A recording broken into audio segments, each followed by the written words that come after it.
Shalom Bapak Ibu Saudara yang terkasih di dalam Tuhan. Hari ini kita mau lihat satu bagian firman Tuhan yang terambil dari Amsal 28 ayat yang ke-13. Demikian bunyi firman Tuhan, siapa yang menyembunyikan pelanggarannya tidak akan beruntung, tetapi siapa mengakuinya dan meninggalkannya akan disayangi. Atau dalam Alkitab Bahasa Indonesia masa kini, ayat ini berbunyi siapa menyembunyikan dosanya tidak akan beruntung. Siapa mengakui dan meninggalkannya akan dikasihani Tuhan. Bapak Ibu Saudara yang terkasih di dalam Tuhan, hari ini firman Tuhan mengingatkan setiap kita bagaimana dosa itu begitu dapat mengganggu kehidupan kita. Setiap kita punya tanggung jawab dalam hidup kita.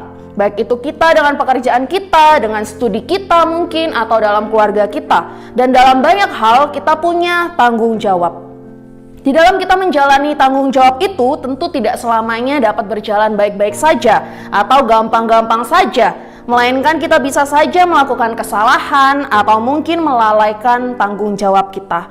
Pertanyaannya adalah ketika kita melalaikan tanggung jawab atau ketika kita melakukan kesalahan, apakah kita berani untuk mengakuinya? Terkadang kita tidak bisa langsung mengakuinya karena kita malu untuk mengakuinya atau kita takut untuk tidak diterima atau sebagainya. Ini tidak mudah untuk dilakukan Bapak Ibu Saudara karena seringnya kita lebih memikirkan harga diri kita atau biasa kita sebut dengan pride.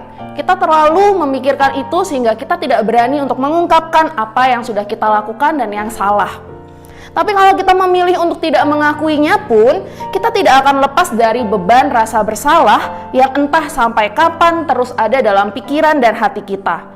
Bapak Ibu Saudara yang terkasih, hari ini melalui firman Tuhan, biarlah firman Tuhan itu boleh mengingatkan setiap kita, saya dan juga Bapak Ibu Saudara, bahwa Allah tidak ingin kita hidup dengan beban rasa bersalah yang berat.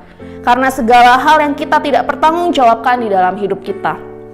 Dia ingin kita hidup di dalam dekapan kasih karunia-Nya.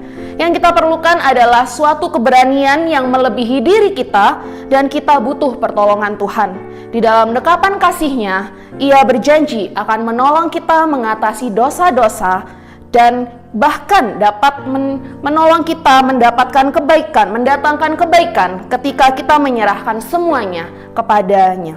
Mari kita terus minta hikmat Tuhan agar hidup kita boleh diproses dan semakin bertumbuh di dalam Dia. Tuhan Yesus yang menolong kita untuk semakin bertumbuh sehari demi sehari dan Tuhan Yesus yang memberkati kita. Amin.